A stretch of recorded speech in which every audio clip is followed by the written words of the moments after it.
جب اسلام کی فتح اپنی بلندی پر تھی، مشرق سے مغرب تک اللہ کا نام روشن ہو رہا تھا۔ دمشق میں امیہ خلافت کا دربار تھا اور اس دربار میں ایک عظیم سپہ سالار تھا، موسیٰ بن نصیر۔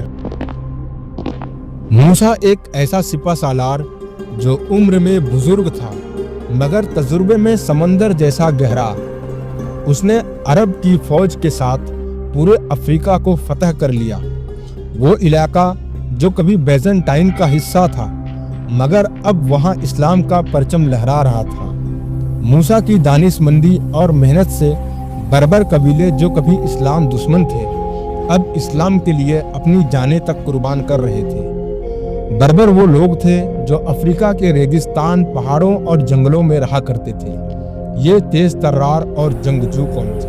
موسیٰ بن نصیر نے پورے افریقہ کو اسلام کے ایک جھنڈے تلے جمع کر لیا۔ ایک روز موسیٰ بن نصیر اپنے خیمے میں دربار سجائے بیٹھے تھے کہ اچانک رات کی تاریکی میں سامنے آیا ایک نیا کردار، کاؤنٹ جولین۔ کاؤنٹ جولین جو قلعہ سبتا کا گورنر تھا۔ قلعہ سبتا افریقہ کے شمالی ساحل پر جبرالٹر کے سمندری راستے کے قریب ایک نایاب اور مضبوط قلعہ تھا۔ اس کی بلندی اور سخت دیواریں اس کی عظمت کی گواہی دیتی تھی۔ اس دور کے لوگ کہا کرتے تھے، جو شخص قلعہ سبتا پر قابو پا لے وہ یورپ اور افریقہ کے درمیان بہنے والے سمندر کا مالک بن جاتا ہے۔ یہ قلعہ دراصل سمندری راستوں کا دروازہ تھا۔ یہاں سے گزرنے والے ہر جہاز پر نظر رکھا جاتا، اسی وجہ سے اسے ناممکن الفتح قلعہ بھی کہا جاتا تھا۔ جولین ریڈرک سے نفرت کرتا تھا۔ مشہور روایت ہے کہ اس کی بیٹی کے ساتھ ریڈرک نے ظلم کیا تھا۔ جولین کے دل میں بدلے کی آگ تھی۔ اس نے موسیٰ بن نصیر سے کہا، اے مسلمانوں کے امیر، میں آپ کی مدد کا طلبگار ہوں۔ میں اپنی بیٹی کا بدلہ لینا چاہتا ہوں۔ میرے پاس جہاز بھی ہیں اور راستے بھی۔ موسیٰ بن نصیر نے جولین کو تسلی دی اور کہا، مجھے تفصیل سے بتاؤ۔ جولین کی آنکھیں نم ہو گئی اور کہا، اندلس کا شہنشاہ ریڈرک بہت ظالم اور خود غرض حکمران ہے۔ 80 سال کی عمر میں وہ شہنشاہ اندلس بنا۔ جنگی لحاظ سے وہ بہت تجربے کار اور ذہین انسان ہے۔ اندلس میں حکومت کے اپنے رسم و رواج تھے۔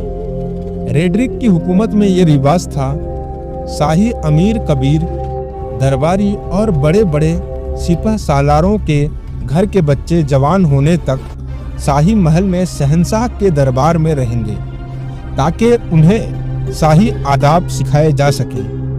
اسی رسم و رواج کی بنا پر میری دختر فلورنڈا بھی شہنشاہ کے دربار میں خدمت کر رہی تھی۔ اصولی طور پہ ریڈرک کو اسے اپنی بیٹی سمجھنا چاہیے تھا، لیکن اس نے اس پہ بری نظر ڈالی اور اس کی عزت کو تار تار کرنے کی کوشش کی۔ اے مسلمانوں کے امیر، میں اس لیے آپ کی خدمت میں حاضر ہوا ہوں تاکہ آپ میری مدد کریں اور میری بیٹی کی عزت و آبرو کی حفاظت کریں، کیونکہ میں اس ظالم کا مقابلہ نہیں کر سکتا۔ اگر آپ میری مدد کریں تو میں بنا کسی مزاحمت کے قلعہ سبتا آپ کے حوالے کر دوں گا۔ قلعہ سبتا وہ مضبوط قلعہ ہے جسے فتح کرنا لگ بھگ ناممکن سمجھا جاتا ہے۔ اس کی اونچی اور مضبوط فصیلیں توڑ پانا ناممکن ہے۔ موسیٰ کی آنکھیں غصے سے سرخ ہو گئیں اور کہا، اللہ کے مخلوق کی مدد کرنا ہم پر فرض ہے۔ ظالم کو سخت سے سخت سزا ملے گی، چاہے وہ شہنشاہ ہو یا کوئی عام انسان۔